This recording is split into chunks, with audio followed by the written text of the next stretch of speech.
चलो बच्चों स्टार्ट करते हैं। आज के लेक्चर में हम स्ट्रक्चर्स को पूरा कर लेंगे। कल हमने बेसिक्स देख लिए थे वीएमसीए ट्रीटमेंट के, ठीक है। Valence electron, monovalent atom, anionic charge और कैटायनिक चार्ज, ये हमने देख लिया था। उनको यूज करना भी सीखा था। मैंने कल आपको कुछ क्वेश्चन दिए थे। क्वेश्चन क्या क्या थे, क्या क्या था भैया? एक XeO3 था और क्या था? हाँ, SO2 और क्या था? SO3 और क्या था? XeO4-2। इनको बना लिया आप लोगों ने, ठीक है। इसमें XeO3 क्या आया? इसके बॉन्ड पेयर लोन पेयर कितने आए? 3 बॉन्ड पेयर और एक लोन पेयर। तो इसका स्ट्रक्चर 3 बॉन्ड पेयर और एक लोन पेयर के हिसाब से क्या हो गया? ट्रायगोनल पिरामिडल, ठीक है। और यहाँ पर एक क्या आ जाएगा? Lone pair. लोन पेयर को आप ऐसे करके लोन पेयर भी दिखा सकते हो या लूप्स में भी दिखा सकते हो। तो ये शेप आपकी क्या हो गई? पिरामिडल। ऐसे ही SO2 का क्या स्ट्रक्चर आया है? SO2 का बेंट शेप आई होगी, यहाँ पे ऐसे करके बेंट शेप। SO3 में क्या आया होगा? SO3 में ट्रायगोनल प्लेनर आया होगा। Is that clear? और एक्स है इसके पिरामिडल। हाँ, क्योंकि ज्योमेट्री इसकी आपकी 4 के हिसाब से टेट्राहेड्रल आई, और क्योंकि एक लोन पेयर है तो जो ऊपर एक होगा वो तो दिखेगा नहीं, सिर्फ नीचे 3 पैर दिखेंगे, तो वो क्या हुआ? ट्राइपॉड हुआ। हाँ, वो पिरामिडल है, वो ट्रायगोनल पिरामिडल ही है। ये आपका ट्रायगोनल प्लेनर, ये बेंट शेप, और XeO4 नेगेटिव आपका कुछ ऐसा आया होगा। एक O ऐसा, एक O ऐसा, ये O। जितने नेगेटिव चार्ज होते हैं ना, उतने O को सिंगल बॉन्ड रखना। उतने O को क्या रखना? Single bond. और यहाँ पे नेगेटिव और नेगेटिव चार्ज, तो ये टेट्राहेड्रल आ गया, ठीक है। अब इसके बाद हमारे को क्या करना है? इसको M में नहीं गिनना। देखो मैं आपको बताता हूँ करना कैसे। XeO4 को अगर आप कर रहे हो तो XeO4-2 में हम क्या करते हैं? वैलेंस इलेक्ट्रॉन इसके 8 हो गए। मोनोवेलेंट एटम में कुछ नहीं रखना, ठीक है। और एनायनिक चार्ज है, मतलब इलेक्ट्रॉन आया है। इलेक्ट्रॉन आया है मतलब 2 प्लस कर दो तो डिवाइडेड। अच्छा सॉरी ये तो गलत हो गया ना। फिर ये डिवाइडेड 2 5 आया, तो 5 में बॉन्ड पेयर कितने आए? बॉन्ड पेयर 4 और लोन पेयर कितने आए? Lone pair 1। ओ नहीं भाई, फिर तो ये गलत हो गया। मिस्टेक सॉरी बच्चों, गलती हो गई। तो यहां पर आते हैं। अब 5 के लिए क्या होता है? 5 के लिए होता है ट्रायगोनल बाइपिरामिडल, और एक लोन पेयर होता है तो वो कुछ ऐसा बन जाता है। Xe, यहाँ पर O, यहाँ पर O, एक जगह लोन पेयर आ जाता है, और ये क्या हो जाता है? O।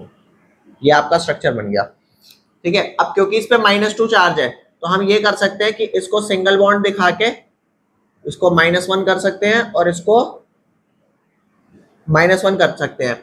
या तो आप ये लिख सकते हो, या तो आप ये स्ट्रक्चर भी लिख सकते हो। देखो XeO,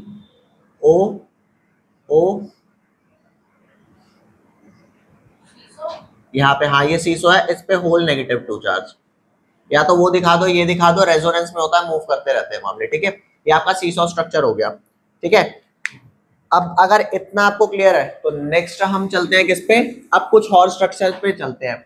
जैसे नाइट्रोजन फैमिली के कुछ स्ट्रक्चर्स होते हैं, फॉस्फोरस के कुछ स्ट्रक्चर होते हैं, सल्फर के कुछ स्ट्रक्चर होते हैं, है ना, इनके ऑक्साइड्स के, क्लोरीन के कुछ होते हैं। तो वो स्ट्रक्चर्स हम कर रहे हैं अब, ठीक है। तो अब यहाँ आ जाते हैं आगे। सबसे पहले आ जाते हैं ऑक्साइड्स ऑफ नाइट्रोजन के स्ट्रक्चर। सबसे पहले किसके आ जाते हैं? Oxides of nitrogen. तो ऑक्साइड्स ऑफ नाइट्रोजन में बच्चों ध्यान देना कितने आ जाते हैं? N2O आ जाता है, NO2 आ जाता है, NO आ जाता है, N2O3 आ जाता है, N2O4 आ जाता है, और N2O5 आ जाता है। तो इन सब के स्ट्रक्चर अगर हमारे को रैंडमली बनाने को मिले, अपने को दिक्कत आती है, ठीक है। तो इनके स्ट्रक्चर बनाना सीखते हैं कैसे, क्या ध्यान दो। सबसे पहले बनाते हैं N2O का। तो फर्स्ट किसका आया? N2O। अब N2O में आपके पास क्या है? एक आपके पास नाइट्रोजन। N2O में क्या है, ध्यान देना, ये रहा नाइट्रोजन और ये रहा नाइट्रोजन। आपको पता है नाइट्रोजन के आउटर मोस्ट में कितने इलेक्ट्रॉन होते हैं? 5 होते हैं, ठीक है। तो 5 इलेक्ट्रॉन। यार N2 का स्ट्रक्चर तो बचपन में भी करा है। 5 इलेक्ट्रॉन इसके शेयर कर दो यहाँ पे, मतलब शो कर दो। अब इसके 5 या 3 शेयर करने हैं, इसके भी 5 या 3 शेयर करने हैं, तो ये क्या करेंगे, ये इन 3 को शेयर कर लेंगे और इन 3 को शेयर करके क्या बनाएंगे, ट्रिपल बॉन्ड। अब ऑक्सीजन अगर आया तो ऑक्सीजन के आउटर मोस्ट में कितने होते हैं, 6 होते हैं। अब क्योंकि नाइट्रोजन के तो 8 पूरे हो गए ना बॉन्ड बना के, तो अब ये तो और बॉन्ड बनाना नहीं चाहता, लेकिन ऑक्सीजन अगर चाहता है कि भाई मेरे भी ऑक्टेट कंप्लीट हो जाए, तो ये जो 2 इलेक्ट्रॉन यहाँ रखे हैं ना, इसको यहाँ रख करके एक कोऑर्डिनेट बॉन्ड बना दो। तो स्ट्रक्चर कैसा बना, ध्यान देना, N कोऑर्डिनेट बॉन्ड O, इसके lone pair as it is है, इसका लोन पेयर यूज अप हो गया, और यहाँ पे 3 बॉन्ड और यहाँ पे नाइट्रोजन और लोन पेयर, ये आपका बन गया N2O का स्ट्रक्चर। ठीक है, फटाफट लिखो।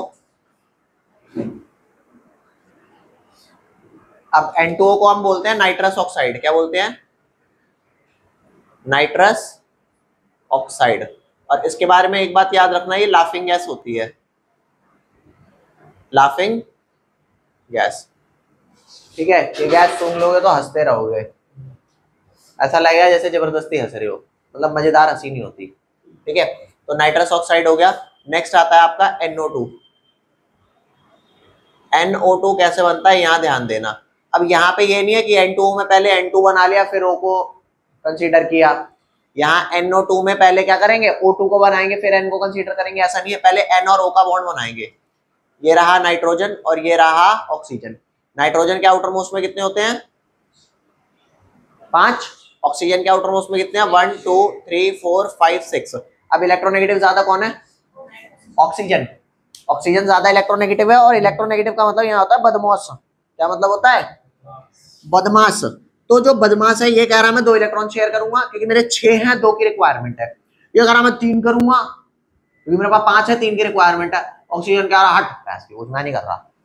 तो ये बदमाश होते हैं ना कई डोमिनेटिंग लोग, तो कहता है चल यार एक काम करते हैं, मत कर तू 3 इलेक्ट्रॉन शेयर, तो इस एक को मैं साइड कर देता हूं, तू 2 ही कर ले। तो बताओ किसके ऑक्टेट कंप्लीट हुए, नाइट्रोजन के ऑक्सीजन के, ऑक्सीजन के हुए। अब नाइट्रोजन कहेगा यार मेरे को ना सिर्फ एक की जरूरत है, सिर्फ एक की जरूरत है, तो एक ऑक्सीजन हो रहा है।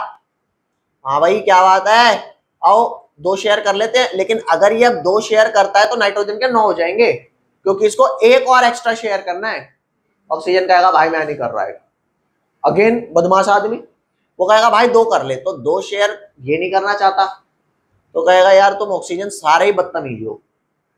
तो कहेगा कोई नहीं, एक काम करते हैं, ये जो 2 इलेक्ट्रॉन मेरे वहां रखे हैं ना, ये 2 इलेक्ट्रॉन मैं यहां रख देता हूं। अरे भाई तो बात हुई, कोऑर्डिनेट बॉन्ड बना ले।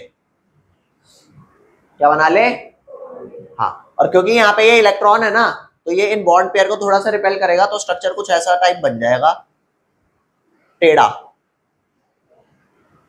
और यहाँ पे एक इलेक्ट्रॉन पेयर और ये बन गया ऐसे। ठीक है, तो बन गया NO2। N2O और NO2 में खास बात याद रखना, यहाँ पे जो इनके फाइनल स्ट्रक्चर है ये मैं आपको दिखा रहा हूं। N2O का फाइनल स्ट्रक्चर ये है,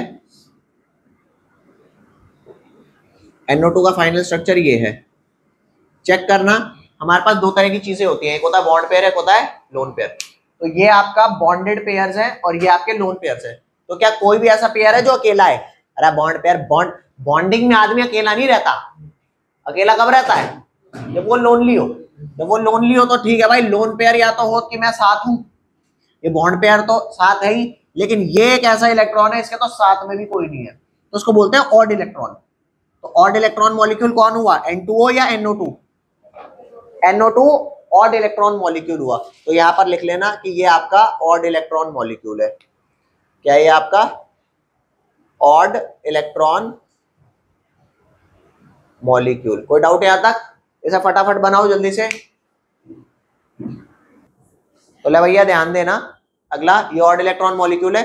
ठीक है, और ऑड इलेक्ट्रॉन मॉलिक्यूल जितने भी होते हैं ना, ये सारे क्या होते हैं, अनस्टेबल। क्या होते हैं सारे, ये होते हैं अनस्टेबल।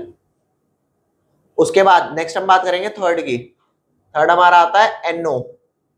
अब NO का तो स्ट्रक्चर तुम बनाना सीख ही गए यहाँ पे। तो ये रहा नाइट्रोजन, ये और ये रहा ऑक्सीजन। भाई भैया ऑक्सीजन की ही चल रही है, तो क्या बना N डबल बॉन्ड O, यहाँ पे इलेक्ट्रॉन पेयर, ठीक है, और यहाँ पे एक ऑड इलेक्ट्रॉन और ये, तो ये भी ऑड इलेक्ट्रॉन मॉलिक्यूल हुआ। क्या हुआ ये भी आपका?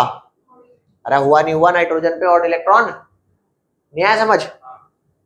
तो ये भी ऑड इलेक्ट्रॉन मॉलिक्यूल है और ये भी क्या है? Odd electron molecule. और ये भी क्या है?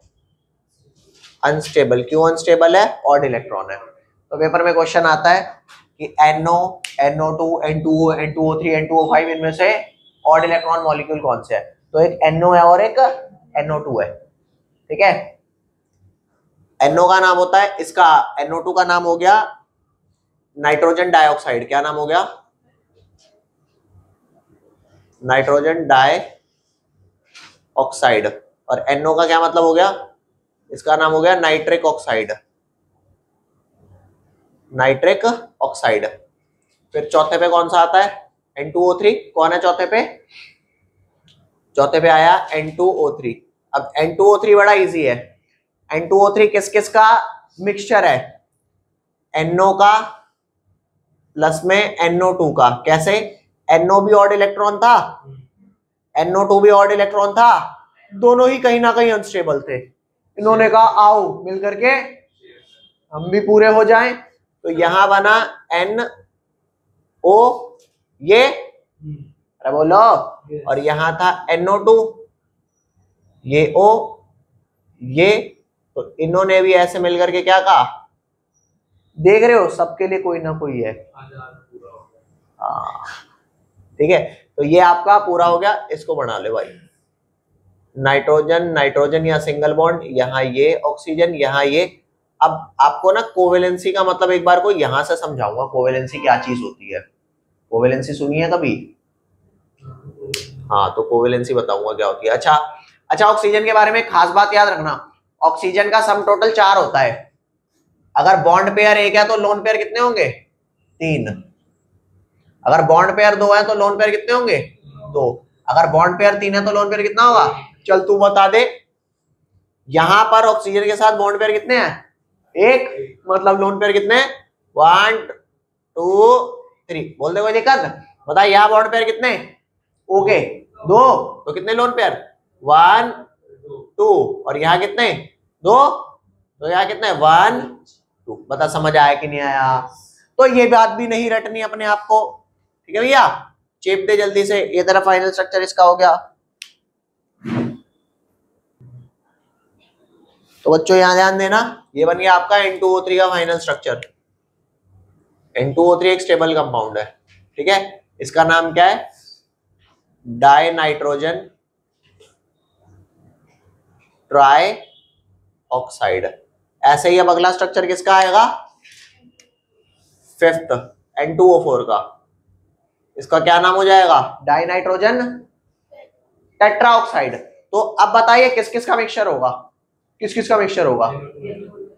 Very nice, NO2 plus NO2। बधाई हो भाई, NO2 का भी उद्धार हो गया। बस एक काम छोटा सा कर देना, इसको ट्रांसफॉर्म में लिखना। अगर डबल बॉन्ड इसका ऊपर और सिंगल नीचे करा है ना, तो अगले वाले में कुछ ऐसा करना कि सिंगल यहां और डबल यहां करना और इनका बना दो बॉन्ड, ठीक है रे? अरे बोल भाई, बन गया? तो कुल मिला के ये आपका हो गया क्या? N सिंगल बॉन्ड N, उधर ये, इधर ये, इधर ये, और यहां पर ये आपका फाइनल स्ट्रक्चर बन गया किसका? Die nitrogen tetroxide. नाम भी चेप दे इसमें,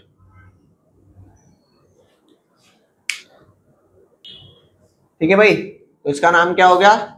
इसका नाम हो गया डाई नाइट्रोजन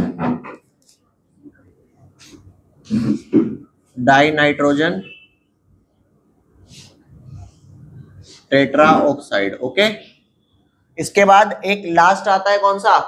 इसका N2O5 का नाम बता दे भैया। अरे क्या बात, तो साइंटिस्ट हो गए। तो अब N2O5 किससे बनेगा? N2O5 बनेगा NO2 जमा O जमा NO2। कैसे? चेक करके देख ले भाई। NO2 यहाँ पे ऐसा बना दिया, अरे बोलो, और बीच में O ऐसे लिख दिया, यहाँ पे भी NO2 ऐसा बना दिया। अब दोनों ऑड इलेक्ट्रॉन थे तो ये O का ये वाला हाथ पकड़ेगा, ये O का ये वाला हाथ पकड़ेगा। क्या बात है, देख रहे हो, इसे कहता है बॉन्डिंग।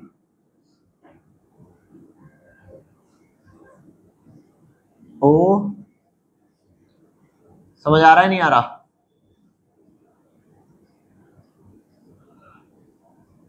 इसका नाम हो गया डाइनाइट्रोजन पेंटाऑक्साइड। अभी स्ट्रक्चर बना लोगे कोई से भी आए, क्या ये डाइनाइट्रोजन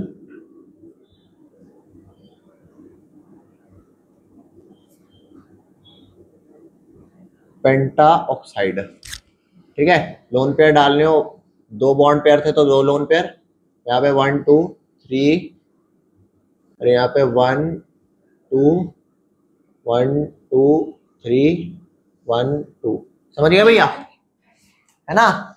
तो ये आपके नाइट्रोजन के ऑक्साइड्स के कंप्लीट स्ट्रक्चर हो गए।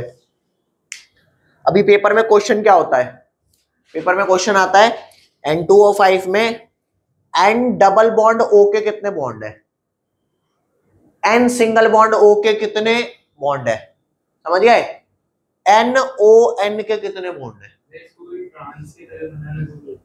हाँ वो अपने आप ही अरेंज वैसे कर लेते हैं, ठीक है। फटाफट लिख लो इसे, फिर कुछ क्वेश्चंस बता रहा हूं। चलो बच्चों अब यहां ध्यान देना, नेक्स्ट आता है आपका क्या,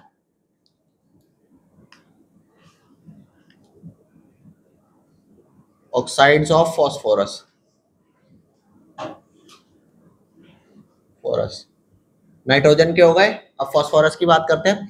फॉस्फोरस में सबसे पहले ये आएगा 3 H3PO4 H3PO2 सॉरी H3PO3, एक O कम होगा और एक आएगा H3PO2 H3PO2, ठीक है। तो सबसे पहले का नाम है ऑर्थोफॉस्फोरिक एसिड, फिर फॉस्फोरस एसिड, इक के बाद अस, उसके बाद हाइपोफॉस्फोरस, ठीक है। नाम चेक कर लेते हैं एक बार, ऑर्थोफॉस्फोरिक, ठीक है। इसका क्या नाम हो गया, ऑर्थोफॉस्फोरिक एसिड, इसका नाम हो गया फॉस्फोरस एसिड, इसका हो गया हाइपोफॉस्फोरस एसिड। इसको फटाफट लिखो, लिख लिया। अब एक चीज याद रखना, यहां पे ऑर्थो वर्ड जो है ना, ये कई बार लगा के दे भी सकता है और कई बार नहीं भी दे सकता, तो यहां पर ध्यान देना। जो ये ऑर्थो वर्ड मैंने लिखा है, कई बार ये भी कह सकता है फॉस्फोरिक एसिड का फॉर्मूला बताओ, तो वो फॉस्फोरिक बोले या ऑर्थोफॉस्फोरिक बोले सेम बात है, फॉस्फोरस बोल दे या ऑर्थोफॉस्फोरस बोले सेम बात है। और हाइपोफॉस्फोरस में हाइपो वर्ड लगाना जरूरी है, ठीक है। और इनके कुछ नाम और है, जैसे इसको हम फॉस्फोनिक एसिड भी बोलते हैं, फॉस्फोनिक एसिड, क्योंकि किताब में टर्म्स गिवन है तो एक एक टर्म इंपॉर्टेंट है स्ट्रक्चर के लिए। ये फॉस्फोनिक और ये क्या हो गया, फॉस्फेनिक एसिड, फॉस्फोनिक और फॉस्फेनिक एसिड। अब इनके स्ट्रक्चर ध्यान देते हैं, इनके स्ट्रक्चर में टेट्राहेड्रल पार्ट कॉमन है तीनों में। टेट्राहेड्रल क्या है तीनों के अंदर कॉमन, ये देखो, पहले ये वाला बनाऊंगा फर्स्ट सेकंड थर्ड, तो ये रहा फर्स्ट, ये रहा सेकंड, ये रहा थर्ड, सब में देखना ये चीज कॉमन है, P double bond O, P double bond O, P double bond O, ये 3 चीजें कॉमन है। अब यहां चेक करना, अगर एक बॉन्ड P डबल O हो गया तो कितने O और कितने H बने, कितने O और कितने H बचे? तीनों 3H, तो जितने O और जितने H हो OH लगा दो। तो यहां क्या लग गया? OH OH OH। नाइस, हो गया। अब H3PO3 की अगर बात करूं तो एक PO हटने के बाद O कितने बचे? दो। अरे काका, O तो 2 ही बचे, एक PO हट गया तो 2 O बचे, तो जितने O बचे उतने H के साथ OH लगा दो और एक H लगा दो, ठीक है। और उसके बाद H3PO2 में एक PO हो गया, एक O बचा तो एक OH लगा दो, 2 H लगा दो। स्ट्रक्चर समझ आया? इसे फटाफट लिखो, इसके कुछ क्वेश्चंस बताता हूं, ठीक है। अब अगर मैं बात करूं कि H3PO4 अगर H+ रिलीज करेगा तो ये H+ वो वाले रिलीज करते हैं जो O के साथ हैं, जो O के साथ H हैं वो रिलीज करते हैं। तो O के साथ फिलहाल कौन है? 3, तो ये 3 H+ लूज करेगा, और 3 H+ लूज करेगा तो कितने बेस चाहिए उसे न्यूट्रलाइज करने के लिए? 3 बेस, तो उसे बोलेंगे ट्राई बेसिक एसिड। अरे tribasic, dibasic, monobasic acid का मतलब ही यही होता है कि वो H+ कितने दे रहा है? 3, 2 या 1। तो यहां पे इसकी बेसिसिटी कितनी हो गई? यहां पे इसकी बेसिसिटी हो गई 3, और इसी वजह से इसको बोलते हैं ट्राई बेसिक एसिड। इसी हिसाब से ये क्या हो गया? Dibasic acid. तो इसकी बेसिसिटी क्या हुई? बेसिसिटी इसकी 2 और ये डाइबेसिक हो गया। इसी हिसाब से इसकी बेसिसिटी क्या हुई? अबे बेसी बासी नहीं है इसकी बेसिसिटी 1 और ये हो गया मोनोबेसिक। Is that clear? अब इनके रिगार्डिंग कुछ क्वेश्चंस, इनके रिगार्डिंग क्वेश्चन। तो सबसे ज्यादा एसिडिक कौन सा हुआ? ट्राई बेसिक, डाइबेसिक या मोनो एसिड? हाँ, तो एसिडिटी का ऑर्डर क्या हुआ? एसिडिटी का डिक्रीजिंग ऑर्डर हो गया। H3PO4 सबसे ज्यादा, फिर H3PO3, फिर H3PO2। इसे लिख लो फटाफट जल्दी से।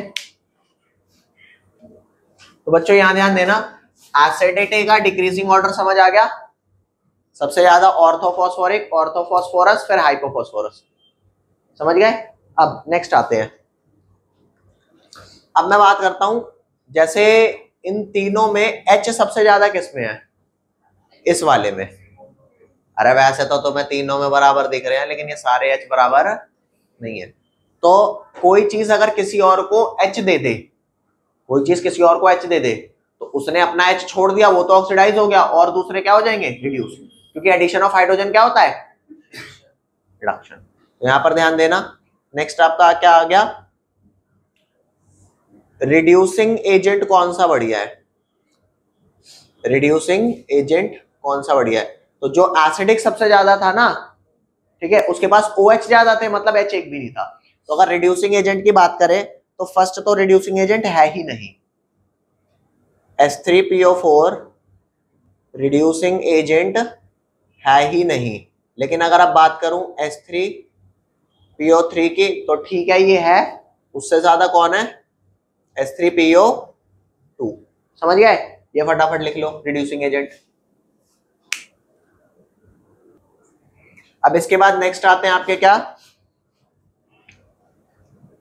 जैसे आपका एक आता है H3PO4, ऑर्थोफॉस्फोरिक एसिड क्या था? H3PO4। इसको मल्टीप्लाई बाय 2 करो, मल्टीप्लाई बाय 2 करेंगे तो क्या हो जाएगा? H6P2O8, और मल्टीप्लाई बाय 2 करने के बाद माइनस कर दो वाटर। वाटर माइनस करते हैं हीट करके। वाटर कैसे माइनस करते हैं? और हीट को बोलते हैं पायरो। हीट को क्या बोलते हैं? पायरो। तो ये आपका था ऑर्थोफॉस्फोरिक एसिड, या मैंने बताया था इसको सिर्फ फॉस्फोरिक एसिड भी बोल सकते हैं। अरे बोलो, ऑर्थोफॉस्फोरिक एसिड या फॉस्फोरिक एसिड। तो यहां पर आपका आ जाएगा पायरो फॉस्फोरिक एसिड, पायरोफॉस्फोरिक फॉरिक एसिड। और ये आया कैसे, H3PO4 को डबल करके वाटर रिमूव कर दो तो H4P2 और O8 हो जाएगा, एक O निकलेगा तो O7। Is that clear?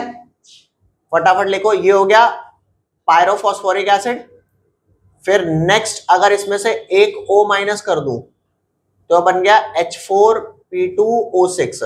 ये बन गया आपका हाइपोफॉस्फोरिक एसिड, हाइपोफॉस्फोरिक एसिड।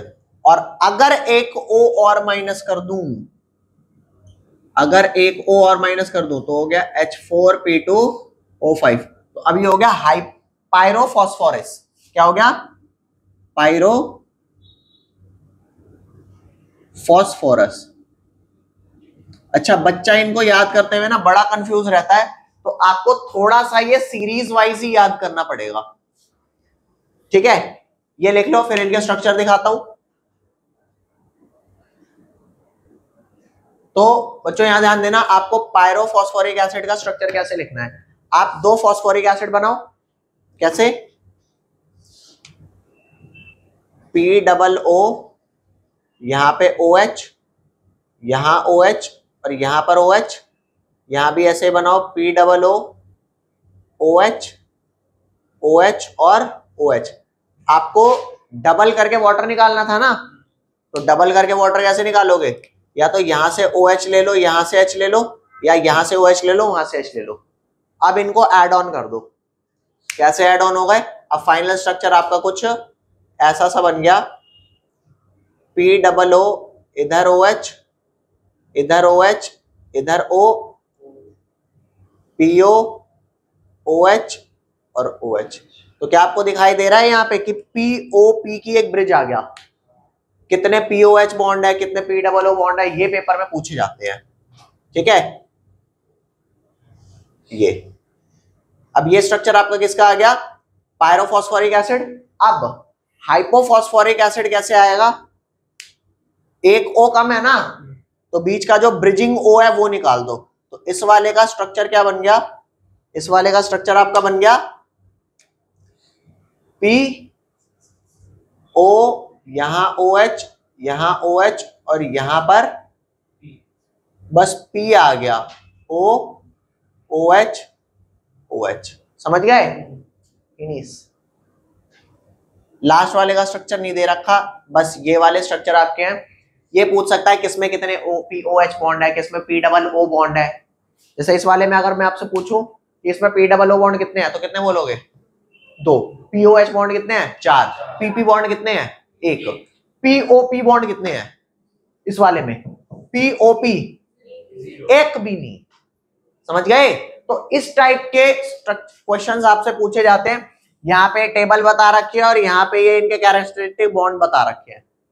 अभी आपको याद हो तो कर लो, ना याद हो तो गया तेल लेने मामला। फिर बिना स्ट्रक्चर के नहीं हो पाएगा।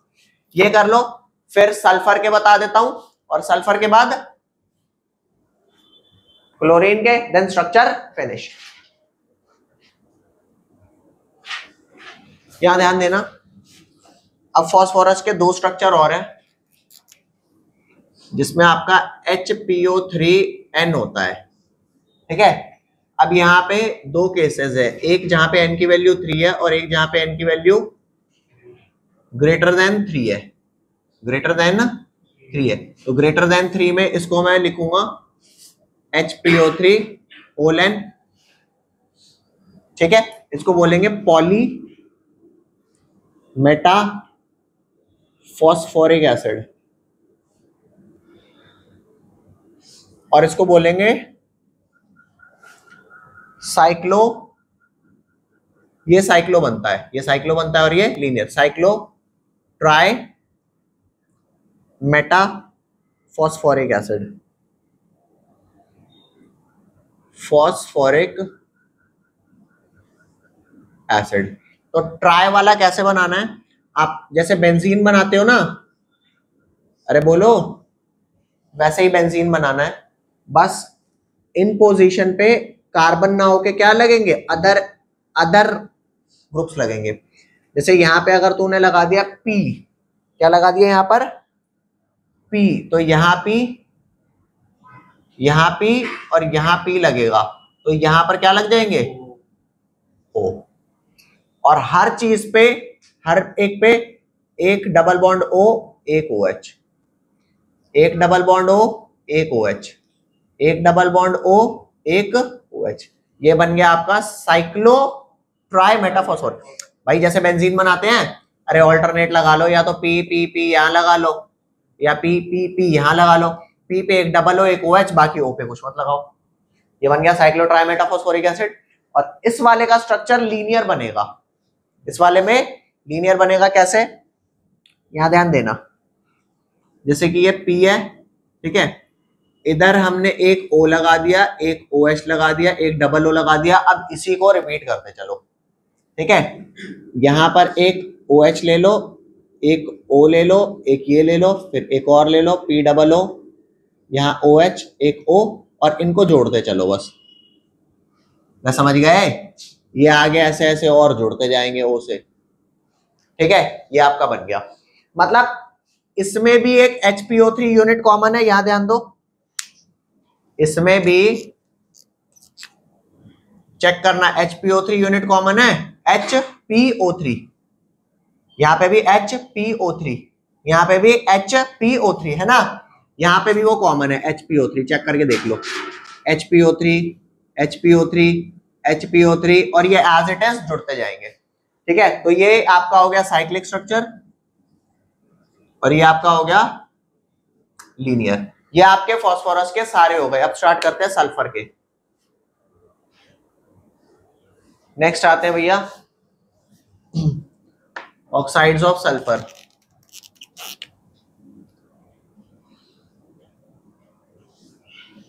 सल्फर,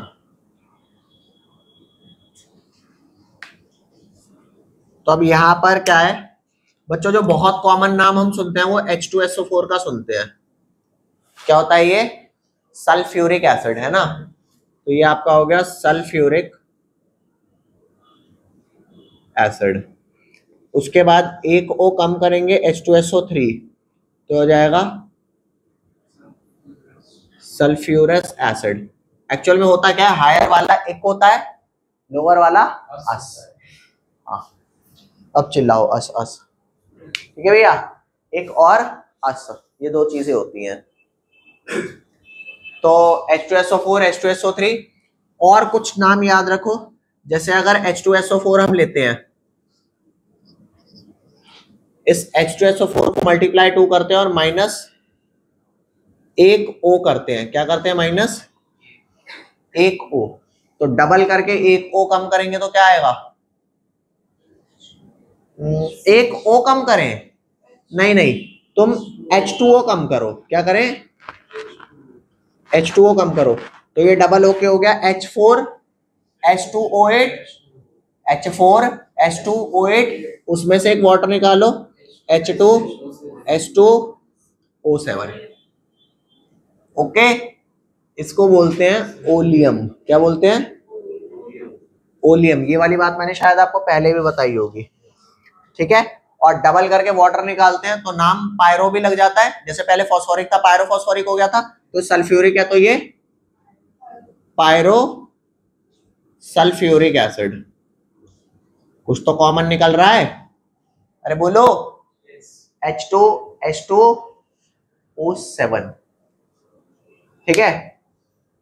अगर इस H2H2O7 के अंदर एक O ऐड कर दोगे, ऐड O, तो क्या बन जाएगा, H2H2O8, क्या बन जाएगा, H2H2O8, तो इसको बोलते हैं मार्शल्स एसिड। क्या बोलते हैं,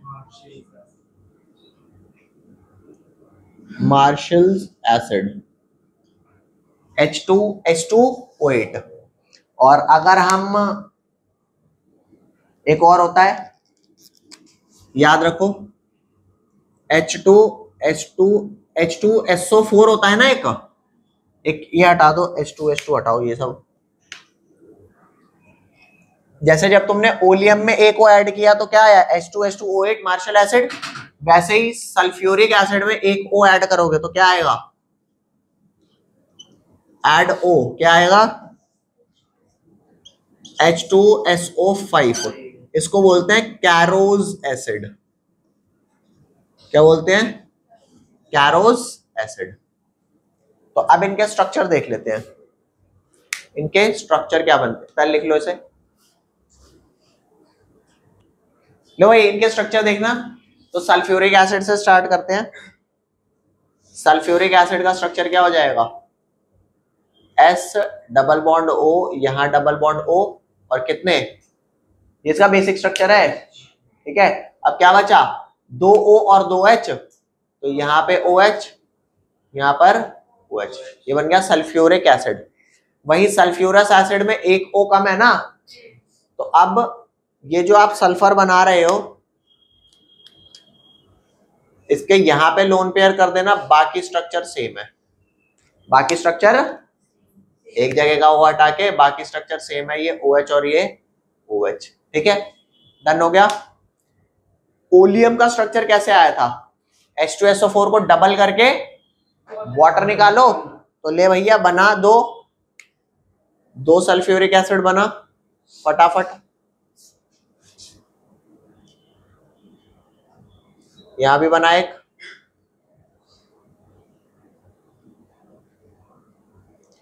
और बीच में से क्या निकालना है, वाटर। तो जैसे ही वाटर निकाला तो यहां से OH और यहां से H, तो क्या बन गया,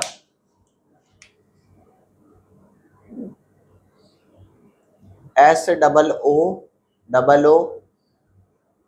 इधर OH, इधर O, S double O OH, ये क्या बन गया आपका, मार्शल एसिड, ओ सॉरी ओलियम। और अगर मार्शल एसिड बनाना है तो एक O ऐड करना है, तो बीच में जो O है ना, O और O एक और ऐड कर दो, या फिर ये कर लो जो आपने H2O निकाला था ना, सिर्फ H2 निकालो और O और O को ज्वाइन कर दो, तो मार्शल एसिड क्या हो गया, S डबल O OH, और यहां जो O था O एसिड से रहने दो, तो इस O सिंगल बॉन्ड O को हम बोलते हैं परऑक्सो बॉन्ड। क्या बोलते हैं इसको, परऑक्सो बॉन्ड, ठीक है, हो गया। ऐसे ही कैरोज एसिड का स्ट्रक्चर है, कैरोज का क्या है, H2SO4 है ना, तो H2SO4 का ये वाला स्ट्रक्चर बनाओ। अब अगर सिर्फ ये बनाऊं तो ये बना H2SO4, क्या बना, H2SO4, और अगर यहाँ पे H2SO5 करना है तो एक को और ऐड कर दो, तो क्या बन गया आपका, कैरोज एसिड। मतलब ऐसा नहीं है कि कोई बहुत ज्यादा चेंजेस करने हैं, छोटे छोटे चेंजेस करके स्ट्रक्चर आपके बन जाएंगे।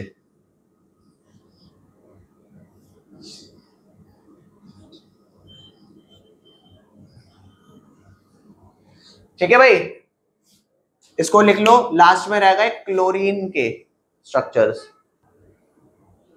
अब बच्चों ऑक्साइड्स ऑफ क्लोरीन की बात करेंगे तो 4 है यहाँ पे, एक है HClO4, एक है HClO3, एक है HClO2 और एक है HClO। HClO बोल दो, ClOH बोल दो, तेरा जो मन करे वो बोलो, ठीक है भाई। तो अब यहाँ याद रखना, एक H तो है ही ना, मतलब एक O इस H के साथ मिलके OH बनाएगा ही बनाएगा। अब जितने O बच गए उतने O डबल बॉन्ड हो चेक। तो यहाँ पे Cl के साथ क्या है, एक O और एक H, तो ClO बनाया, हाँ Cl और OH बनाया, Cl और OH बनाया, O और H मतलब टेढ़ा होता है। बाकी 3 लोन पेयर्स हो गए। इस वाले केस में Cl के साथ O और H तो बना ही बना, एक लोन पेयर यहाँ, एक यहाँ, एक यहाँ हो गया, समझ गए। यहाँ पे Cl एक OH तो बना ही बना, एक लोन पेयर और 2 ये हो गया, और यहाँ पे क्या है, एक O, दूसरा O, तीसरा O, ये और H, समझ गए? नाम सुनो इनके, पर क्लोरिक एसिड, पर क्लोरिक एसिड, पर हटा दो सिर्फ क्लोरिक एसिड। भाई इक ना बाद वाले होते हैं, इक जो होते हैं वो जिनमें ज्यादा होते हैं वो वाले होते हैं। तो पर क्लोरिक एसिड, क्लोरिक एसिड। अब यहां से आ जाएगा क्लोरस एसिड, क्या आएगा? Chlorous acid. फिर आएगा हाइपोक्लोरस